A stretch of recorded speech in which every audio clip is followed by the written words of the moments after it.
और आगे बढ़ेंगे, बात करेंगे मुस्तफिजुर रहमान की, जिसको कोलकाता नाइट राइडर्स से रिलीज करने का मामला शांत होता हुआ नहीं दिखाई दे रहा है। अब इसको लेकर बांग्लादेश में जमकर राजनीति हो रही है। वहां की सरकार आईपीएल 2026 को लेकर कड़ा फैसला लेने के मूड में दिखाई दे रही है। ऐसा इसलिए हम कह रहे हैं क्योंकि बांग्लादेश के खेल मंत्री आसिफ नजरुल का एक फेसबुक पोस्ट वायरल है। इसमें वो बांग्लादेश के सूचना और प्रसारण मंत्रालय से भारत की कैश रिच लीग आईपीएल के सभी कवरेज को रोकने का अनुरोध कर रहे हैं। ऐसा तब हुआ है जब बीसीसीआई ने मुस्तफिजुर पर बैन लगाने का फैसला लिया। उन्होंने लिखा कि मैंने सूचना और प्रसारण सलाहकार से गुजारिश की है कि बांग्लादेश में आईपीएल के प्रसारण को भी सस्पेंड किया जाए। हम किसी भी कीमत पर बांग्लादेशी क्रिकेटर्स या खुद बांग्लादेश का कोई अपमान बर्दाश्त नहीं करेंगे। बांग्लादेश क्रिकेट बोर्ड भी इस भावना से सहमत है। हालांकि बीसीबी के अध्यक्ष अमीनुल इस्लाम ने इस मामले पर कोई भी आधिकारिक टिप्पणी अभी तक नहीं की है। वहीं बांग्लादेश ने भारत में वर्ल्ड कप मैच खेलने से इनकार कर दिया है। बांग्लादेश क्रिकेट बोर्ड ने भारत में होने वाले टूर्नामेंट के लिए अपनी टीम भेजने से भी इनकार कर दिया है। बीसीबी ने इसके पीछे खिलाड़ियों की सुरक्षा को लेकर चिंता जताई है। बोर्ड ऑफ डायरेक्टर्स ने फैसला किया है कि मौजूदा हालात में बांग्लादेश नेशनल टीम टूर्नामेंट के लिए भारत नहीं जाएगी। यह फैसला भारत और बांग्लादेश के बीच बिगड़ते राजनीतिक रिश्तों के माहौल में लिया गया। बीसीबी ने इस घटनाक्रम को लेकर आईसीसी को लेटर भी लिखा है। बांग्लादेश क्रिकेट बोर्ड को उम्मीद है कि आईसीसी स्थिति को समझेगा और इस मामले पर जल्द से जल्द जवाब देगा। अब आईसीसी के पाले में पूरी गेंद है। बांग्लादेश भारत के ग्रुप में नहीं है, लेकिन उसके मैच कोलकाता और मुंबई में निर्धारित हैं।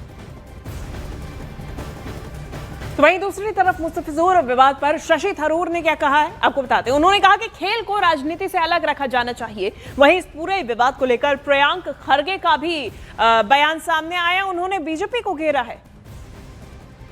Sport should be kept apart from politics, or rather that sport should not be made to bear the principal burden of political failures. The fact of the matter is that there are many other ways in which we are dealing with Bangladesh, as we have to. Our foreign minister was just there a couple of days ago, meeting with the man who is widely expected to be the likely winner of the next election and therefore the likely prime minister.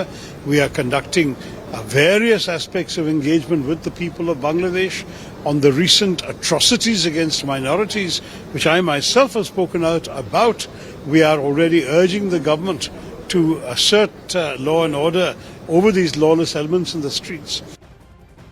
The franchisee was following the rules laid out by BCCI or ICC. Instead of questioning the people who laid out the rules, you are questioning the people who's following the rule. So if Shah Rukh Khan is anti-national, so is BCCI, so is ICC. So what is the Home Minister doing? What is the Home Minister's son doing? They are in charge, right? और देखिए, भारत बांग्लादेश संबंधों पर BJP सांसद दिनेश शर्मा ने बांग्लादेश की यूनुस सरकार पर निशाना साधा। उनका यह कहना है कि बांग्लादेश में जिस तरह से उत्पीड़न हो रहा है उसकी कोई तारीफ नहीं कर सकता। किसी भी धर्म के लिए, समाज के लिए और देश के लिए उसके विनाश का कारण बनता है।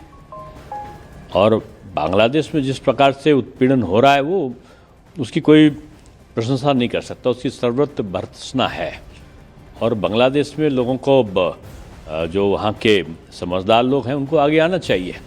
भारत के बारे में आप समाचार पत्रों से और सभी तरफ से आप जान रहे हो कि भारत का जो सरकार है, विदेश विभाग है, वो पैनी नज़र रखे है और वो क्षण प्रतिक्षण के घटनाओं से अवगत है।